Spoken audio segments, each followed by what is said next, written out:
Masayahin at magalang, ganito inilarawan ni Mang Loreto, di niya tunay na pangalan, ang kanyang 11 taong gulang na anak na itinagos sa pangalang Marco.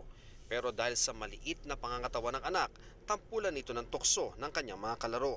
Sa ganyang pangangatawan niya, kayang-kaya siya. Hindi raw inakala ni Mang Loreto, di niya tunay na pangalan, na ang simpleng pambubuli hahantong sa pambubugbog at mauuwi sa kamatayan ng kanyang anak. Ilang oras bago bawian ng buhay ang biktima, na ikwento raw nito sa ama ang pambubugbog na ginawa ng kanyang mga kalaro. December 28 ng gabi, sa kalagitnaan ng Christmas party sa kanilang lugar sa Barangay Salay, Mangaldan, Pangasinan, hinatak umano ang biktima ng kanyang mga kalaro sa madilim na lugar. Dito raw siya pinagtulungang bugbugin. Hindi raw ito nagsumbong sa tatay sa takot na sugurin ang mga kalaro niyang nambugbog sa kanya. January 1, nilagnat at sumakit na ang buong katawan ng biktima na nagtagal hanggang nitong Lunes.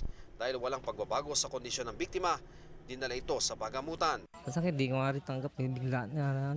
Siyempre, masakit. Tapos wala yung mangulang niya dito.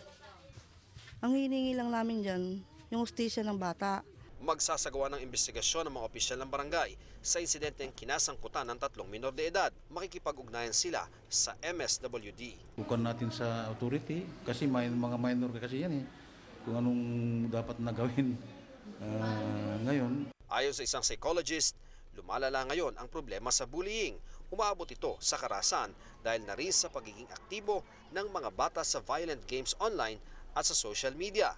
Importante raw na maisailalim ang mga sangkot na minor de edad sa tinatawag na productive discipline. Kung ano yung nakikita nila sa model, pwedeng yun yung na-adapt nila and yun yung nagmamanifest sa behavior nila. Ian Cruz, Nakatutok, 24 Oras.